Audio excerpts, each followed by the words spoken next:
Actions, Global Health Solutions. Thank you and welcome to our open clinic on this beautiful Saturday. Today we're going to talk about sleep. How can sleep impact your fertility as a woman and also as a man? What are those 5 key areas sleep can improve, can impact, can help, can harm your fertility? My name is Dr. Trudy Ufundu, and the name of our clinic is Open Clinic with Dr. Trudy. Every time about this time on Saturday, 5 p.m. Nigerian time, 12 p.m. Eastern Time US, you will find me talking about topics of great importance. Today, we're going to talk about sleep. Sleep is very, very important to your general health, number one. Sleep is very important in your mental health, number two. Sleep is very important in your emotional health, number three. And number four, sleep is also important in your reproductive health. So we're going to look at the impact of sleep. How can sleep help harm your fertility? So please, when you join, quickly announce who you are. I need to know your name. I need to know where you're located. Then we're going to start the clinic. The first part of my presentation, I will tell you what I know. Then the second part, you will have opportunity to ask your questions. Please, if today is the first day attending this clinic, the clinic is a regular clinic, twice in the week.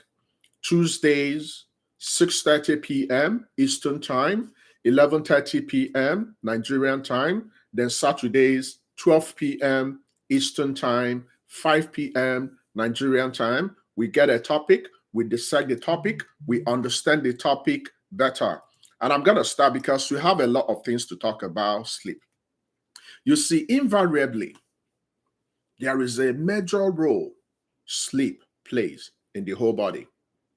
Now, you can sleep anytime, but I will encourage you to sleep in the night more because there are so many things that happen in the night.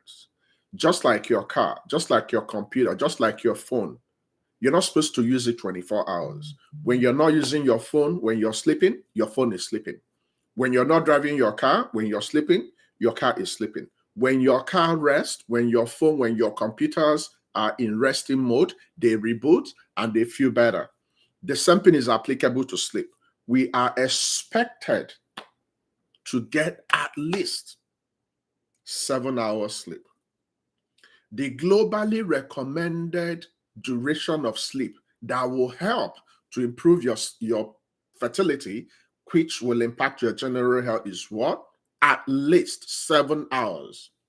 Now, surprisingly, oversleeping, which is also a problem, can also have negative impact. So we're not just talking about insomnia. We're not just talking about people that are not getting enough sleep. We are also talking about people that oversleep.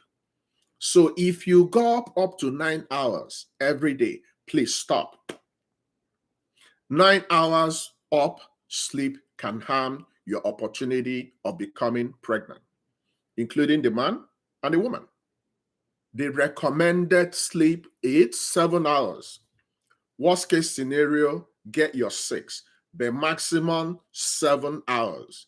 When you sleep, you have sufficient energy. You have sufficient clarity to tackle your day. Sleep deficiency might actually be a sign of a couple of mental health issues like anxiety, like depression, like bipolar, like a couple of other things. So when you suddenly notice that your sleep has flipped, it can affect your fertility. Now, there are a couple of symptoms you need to be conversant with when you're having sleep problems. Number one, you will have slow thinking. You previously used to react to things in milliseconds. Lately, you have very slow reaction, very poor memory, short and long-term memory, reduced attention span. I will be talking to you right now, then you will forget whatever I'm talking to you about. You begin to forget things. Then you have very poor, risky decision making. You don't make better decisions. which will also impact your fertility. So slow thinking, reduced attention span, poor memory, risky decisions, lack of energy.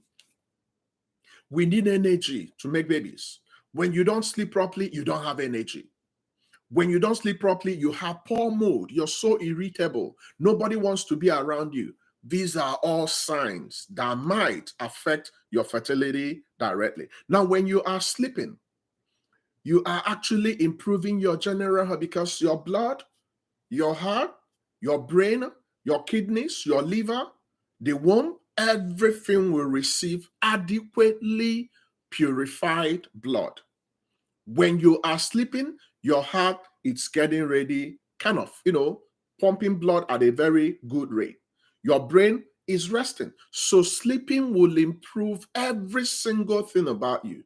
Getting enough quality sleep at the right time can help to protect your mental health, physical health, quality health, which when you do this, it will help your fertility.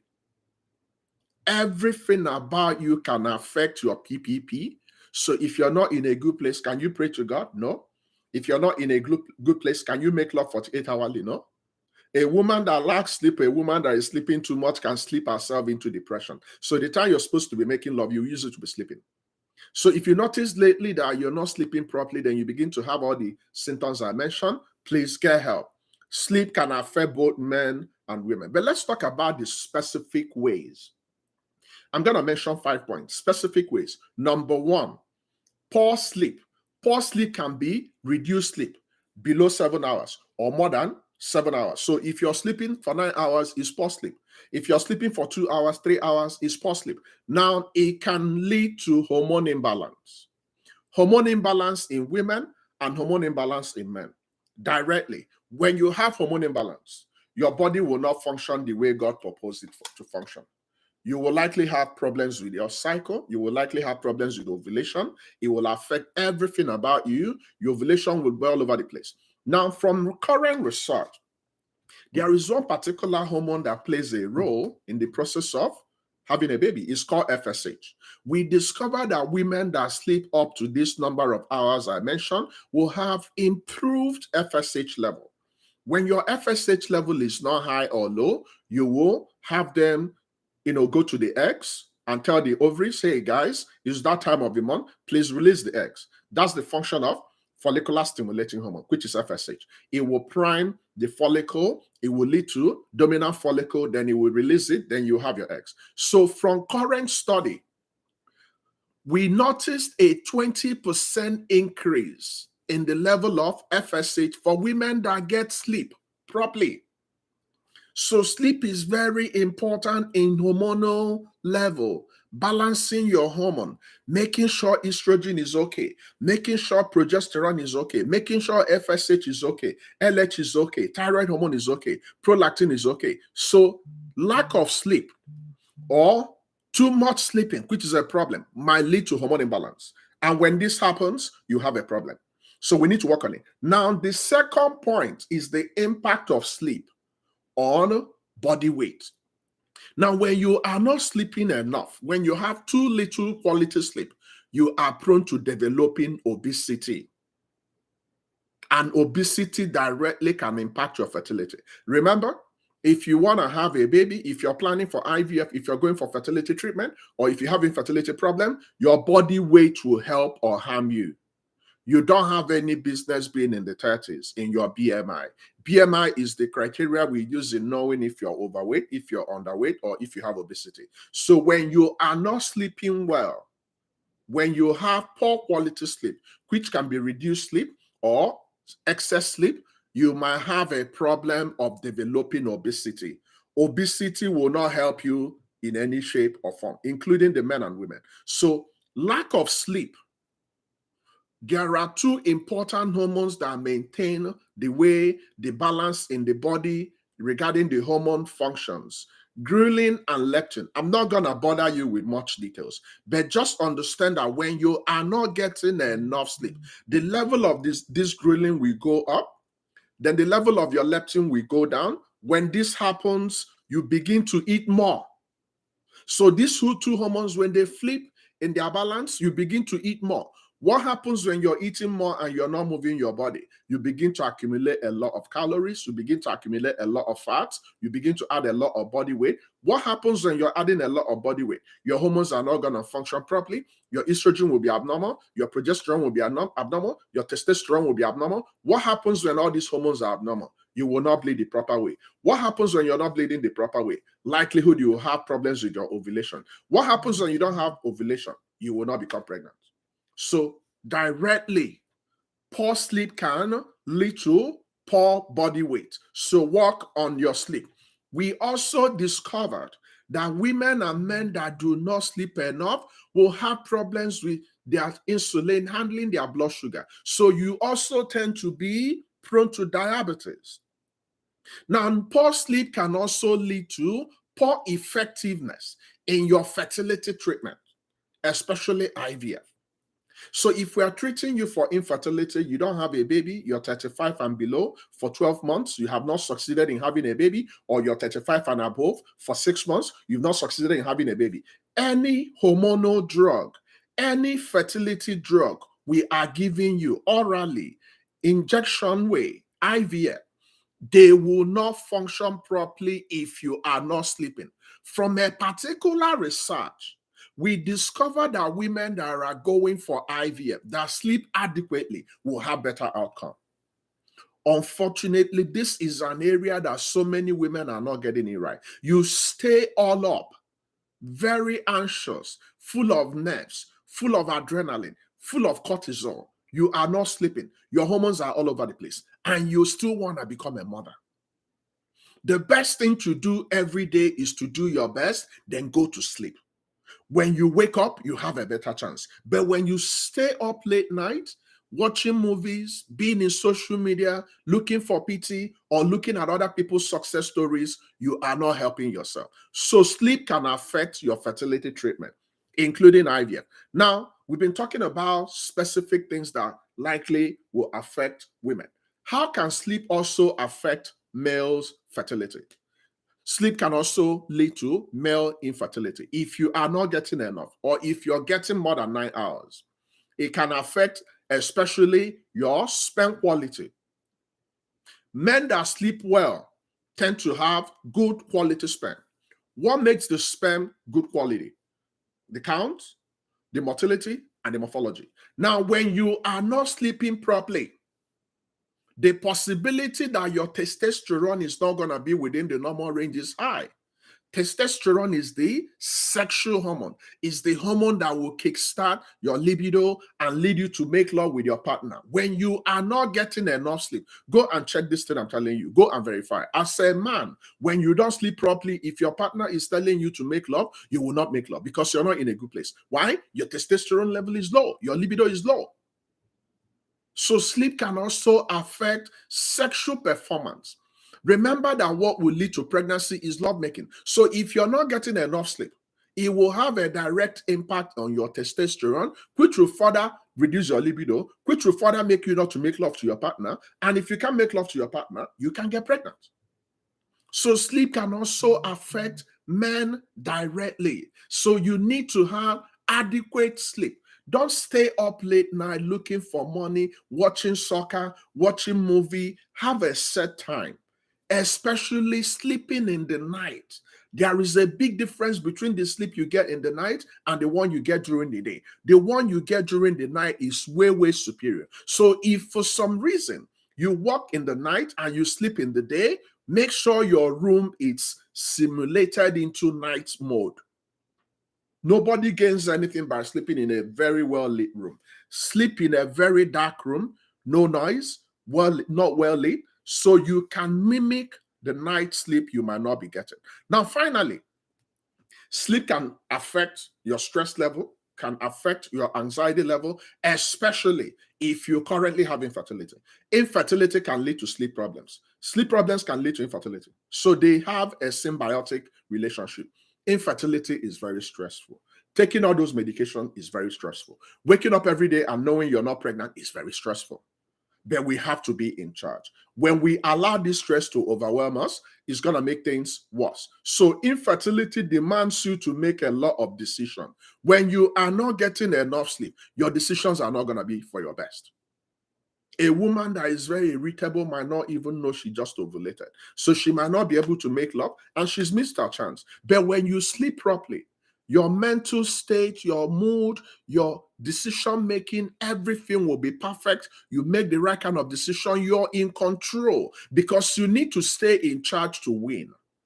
But when you allow infertility to overwhelm you, you have a problem. So this is the last point regarding sleep. So sleep can affect your anxiety level. Sleep can affect your stress level. Sleep can affect men. Sleep can lead to obesity. Sleep can affect your general health. These are evidence-based impact of sleep in your ability to start your family. So now we know better. Let's start acting better. Surprisingly, like I mentioned, when you are sleeping more, you are also in the same position of not becoming pregnant.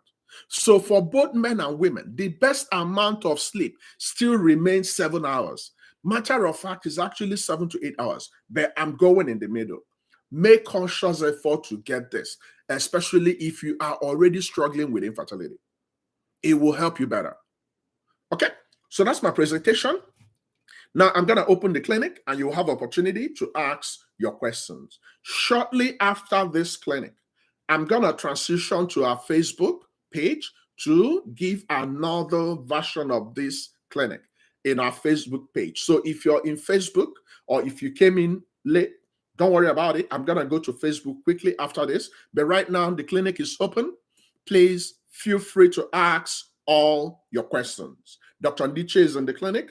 COO is in the clinic, moderator is in the clinic, the group expert is in the clinic, so we have a full clinic. Please ask your questions in real time. Start asking me all those questions you need to understand better.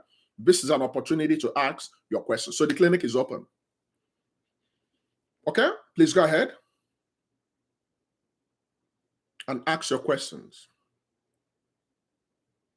Everybody is free to ask questions. Now, if your question is not related to this clinic, I can still take care of your questions. Okay? All right. How true is the saying that too much sleep leads to weight gain? You heard what I said about obesity? The answer is yes. When you are not sleeping properly, so remember, sleeping properly can be reduced sleep or excessive sleep. So if you're sleeping above 9 hours, yes, it might indirectly lead to your ability to retain a lot of fluid, to upset your whole hormone setting and predispose yourself to having obesity, not just overweight. The problem is obesity. Once your BMI is in the test, you have obesity, and obesity can damage a lot of things in your body. So the answer is yes. Too much sleeping above 9 hours at a stretch, yes, is a problem. Okay? The time you want to use to go and sleep, use it to go and dance, use it to go and run, use it to go and walk. Don't sleep for 9 hours. It doesn't make sense. Okay? All right. What about sleep meds? Is it okay to take? No. Let me tell you the truth. Our body is structured with natural sleep mediators. We call it melatonin. Your body can play the normal role of taking care of all anxieties. The problem with being dependent on sleeping aids, if you start, you will not stop. You will be addicted to that. So try as much as possible to induce sleep naturally. The reason why so many of us are not sleeping is because of our phone. We are in the era of electronic gadgets. We stay glued to our phones 24 hours. An average person out there cannot help but look at her phones at least every 2 minutes in 24 hours.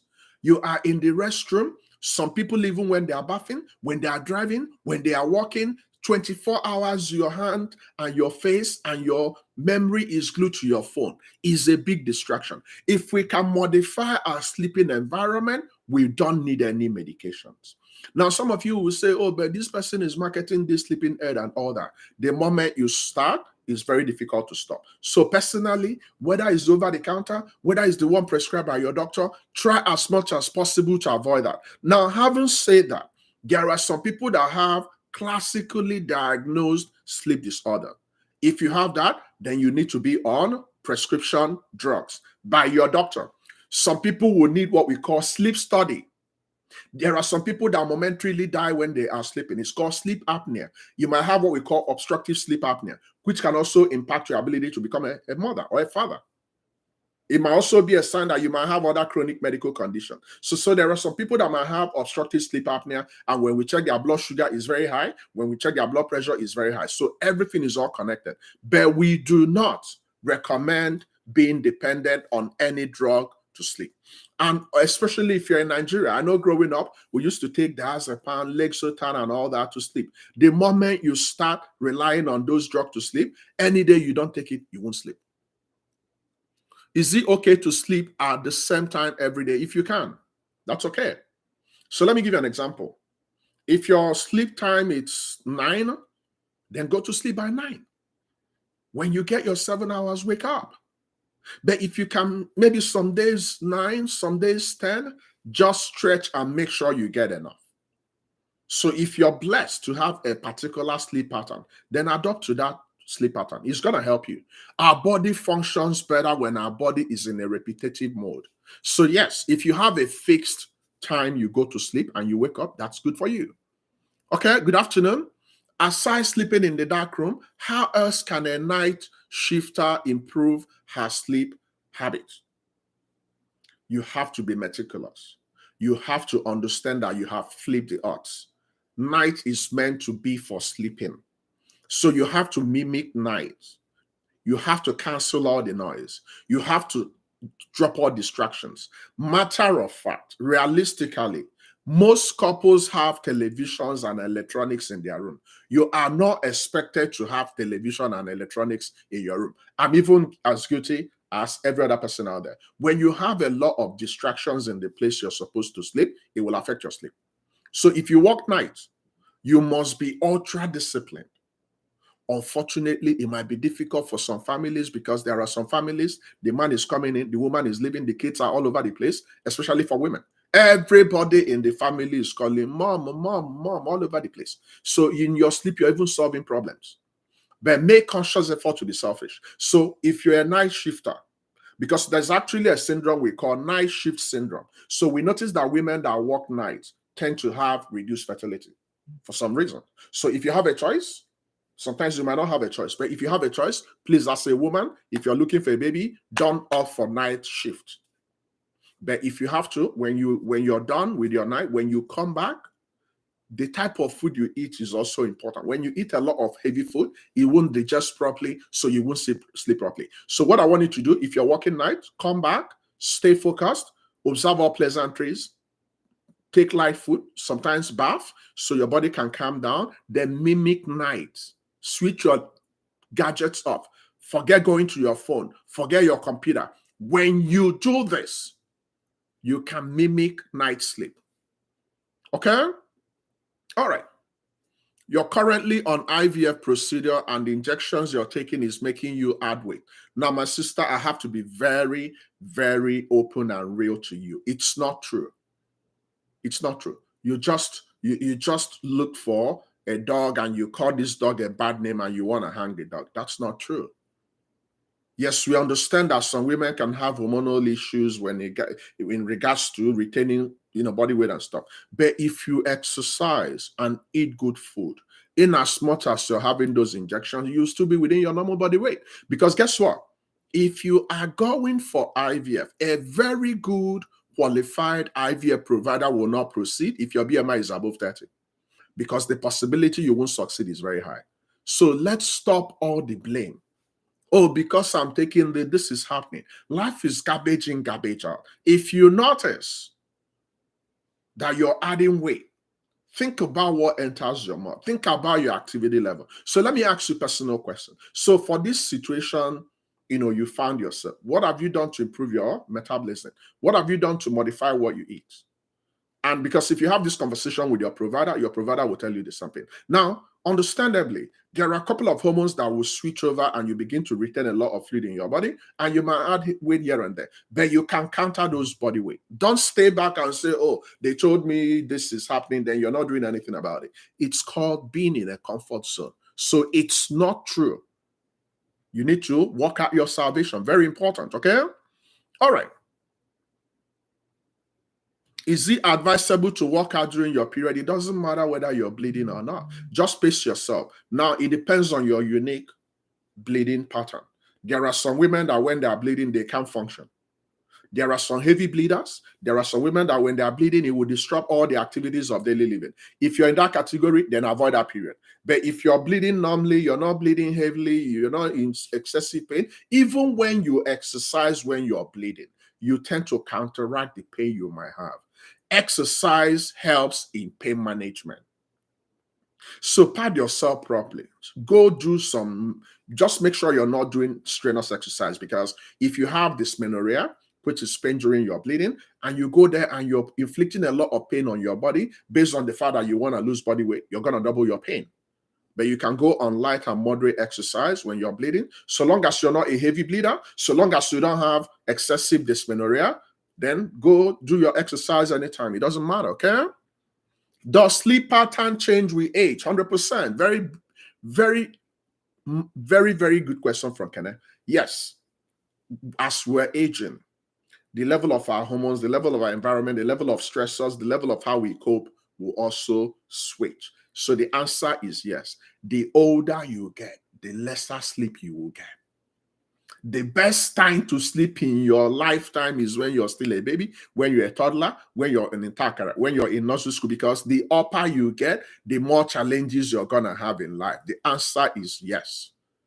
Your sleep begins to deteriorate when you begin to get old. Okay?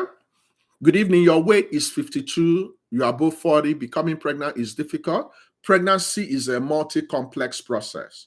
In as much as your body weight can either help or harm you regarding becoming pregnant, consult a fertility specialist. Let's know the specific reason why you're not becoming pregnant. Okay? All right. In a situation where one gets to the required 7 hours sleep but still feel tired, what could be the cause? A couple of things. It might be depression. It might be anxiety. It might be some hormonal issues. It might be your mood. When you notice that things you used to, derive joy, interest in, you no longer feel like it. When you notice that you are even sleeping when you're driving, when you notice that you're even sleeping when you're eating, then you need to consult a doctor. It's possible you might have a deeper endocrinology problem. Endocrinology is the study of all the hormones that function in the body. So please consult your provider if you have this. Okay? The maximum number of sleep you should have is 8 hours. 8. But I normally go with 7.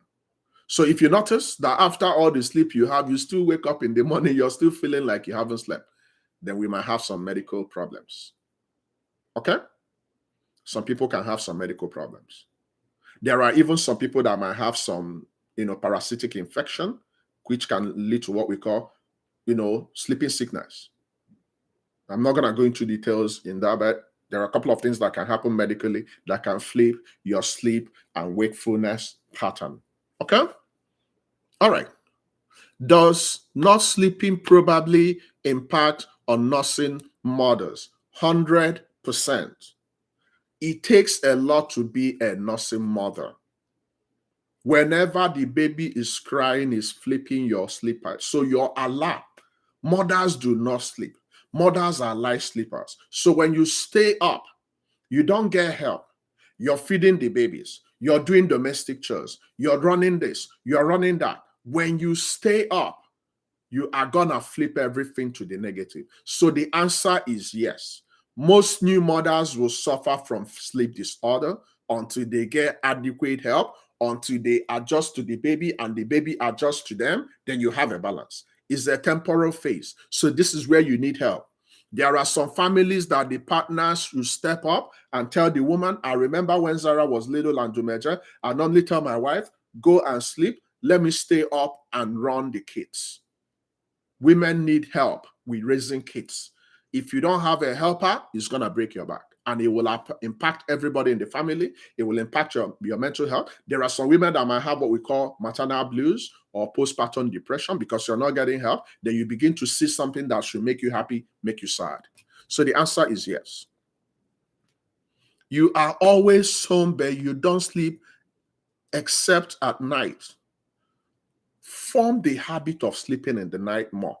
Now, if you're a growing kid, like when we're in secondary school, we used to pretend to have what we call siesta. Okay, I don't know if they practice it now. The best time to sleep is in the night. But if you're a youth, you're growing up, they might allocate one or few hours here and there for you to sleep in the afternoon. But if you're staying up, try and get busy. Fill your mind with certain projects, and before you know it, night will come and you sleep better. Someone with irregular scanty period ovulate, yes. But if you suddenly notice this irregular scanty period, it might be a sign you might be having menstrual health problems. Okay? Can lack of sleep prevent ovulation? Yes. Because if your hormones are disrupted, if your FSH is not in the normal place, then you won't ovulate. If your estrogen is not within the normal range, then you won't ovulate. If your LH is not within the normal range, you will not ovulate. So that's what leads to hormone imbalance. Remember that hormone imbalance will affect your ability to ovulate. So the answer is yes. Okay? So please share this particular video with anyone having sleep problems. Encourage them. A drop of water can rain. Simple educational, informational tips can help you. I know there are so many families trying to make the ends meet. I know there are so many women that are currently on night shifts. They have to do what they have to do, especially if you're in the health sector. If they put you on, there are some nights I don't sleep. Admin can be a witness. There are some nights we stay up, we begin to solve all the problems in our group. Sometimes we see ourselves around 2, around 3, but the show goes on. I still have to wake up by 5:30. But please, let it be temporal. Don't make it permanent because you might be damaging something in your body besides even having babies. So let's be mindful of our sleep hygiene. Very, very important. Drop your phones. The biggest distraction we have right now in 2022, the biggest thing that has disrupted everything positive in our life is our phone. You see this? This can make or mar you, your phones.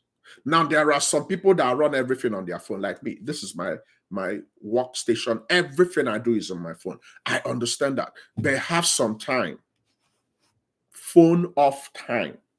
Because every 2 minutes, an average adult wants to skim through her phone or his phone, and it's not good. Okay? All right. Now, please transition to our Facebook. Make sure you're on our page. I'm going to quickly give the second phase of this teaching, which is pretty much the same thing, on our Facebook page. If you don't belong there, make sure you belong there. We're also going to have a full house. Dr. Ndiche will attend. COO will attend, Chinyere will attend, Onyinye will attend, and I'll see you guys very shortly. Make sure you subscribe to this channel. Show up Tuesdays, show up Saturdays, bring all your questions, and we'll keep doing our best. After a failed IVF, what do you recommend? Get your report, go for review. Let's know what we can do differently. Okay? All right. God bless you, and I'll see you guys in Facebook. Bye-bye for now.